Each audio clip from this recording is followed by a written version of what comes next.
नमस्कार, राजस्थान के नंबर 1 है पॉपुलर न्यूज पर आप सभी का स्वागत। आइए देखते हैं इस वक्त की बड़ी खबर। बाल संरक्षण आयोग सदस्य शैलेंद्र पांड्या एक दिन के प्रवास पर भिलवाड़ा पहुंचे, जहां उन्होंने बाल संप्रेक्षण गृह पालड़ी का निरीक्षण किया। इस मौके पर बाल कल्याण समिति अध्यक्ष गिरीश पांडे भी मौके पर मौजूद रहे। पालड़ी स्थित बाल संप्रेक्षण गृह में विभिन्न अपराधों में बंदी बच्चों की दिनचर्या की विस्तृत जानकारी भी ली।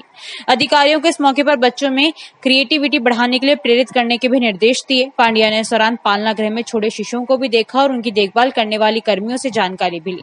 शैलेंद्र पांड्या ने मीडिया को बताया कि भिलवाड़ा में बाल विवाह, डाम और अन्य कुरीतियों को लेकर हमने बाल कल्याण समिति के सदस्य से बात की है। यहां से प्राप्त जानकारी को हम राज्य आयोग की बैठक में रखेंगे। हम बाल अपराध को लेकर हम काफी गंभीर हैं और इसके लिए हम त्वरित कार्रवाई भी करते हैं, मगर अंधविश्वास के प्रति लोगों को जागरूक होना भी पड़ेगा। बाल अपराध में कार्रवाई नहीं होने के सवाल पर उन्होंने कहा कि इसका मुख्य कारण सूचना में देरी और अपराधियों के खिलाफ सख्त कार्रवाई का भी अभाव है। जब तक अपराधी को कठोर दंड नहीं मिलेगा तब तक इसमें कोई सुधार हो सकेगा।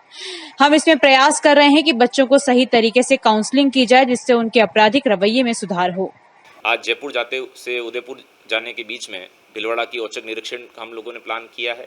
यहाँ के आज बाल गृह, संप्रेषण गृह, जो आश्रय गृह हैं, उनका औचक निरीक्षण करने के साथ यहाँ पर जो भी भिलवाड़ा में जो मामले आ रहे हैं, चाहे वो बाल विवाह के हों, बाल श्रम के हों, उनको लेकर यहाँ की बाल कल्याण समिति और उनके साथ चर्चा की जाएगी।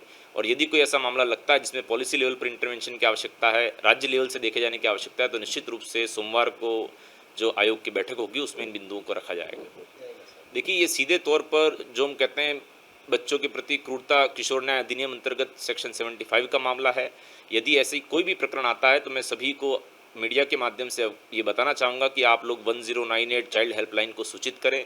तुरंत वहाँ पर चाइल्ड लाइन की टीम पहुँचकर, हमारी जिले की बाल कल्याण समिति पहुँचकर उस बच्चे को उस जगह से मुक्त करवाएगी और ऐसे लोगों के खिलाफ सख्त कार्रवाई की जाएगी। और ये जो दाम देने के प्रकरण है, इसमें मैं आम जन से भी अपील करना चाहूँगा कि इन अंधविश्वास से बचें। और यदि कोई ऐसा मामला, किसी बच्चे को किसी प्रकार की कोई परेशानी है, कोई पीड़ा है, तो निकटवर्ती हमारी PHC, CHC से उपचार लें। देखिए, जो मुझे व्यक्तिगत तौर पे लगता है इसके दो मुख्य कारण हैं। एक तो इसकी तुरंत समय पर जो सूचना मिलनी चाहिए सिस्टम में, वो कई बार इसमें थोड़ी सी देरी होती है।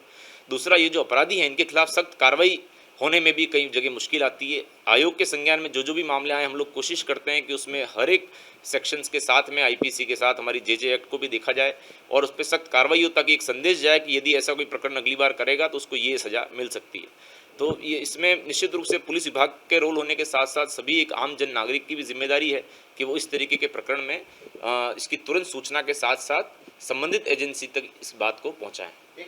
ये मामला मेरी जानकारी में आज सुबह ही आया है। हमने इसको गंभीरता से लेते हुए अभी मैं आज यहाँ जिला प्रशासन से तो बात कर ही रहा हूँ, साथ ही साथ आयोग भी इस मामले में संज्ञान लेगा और आयोग के माध्यम से भी इस पूरे मामले की ट्रैकिंग की जाएगी। मैं सभी से इस बात का एक विनम्र निवेदन करना चाहूँगा कि बाल विवाह प्रतिषेध अधिनियम अंतर्गत किसी का भी यदि बाल विवाह हो जाता है, होने के बाद भी वो बालक या बालिका अपनी शादी को निरस्त करवा सकता है।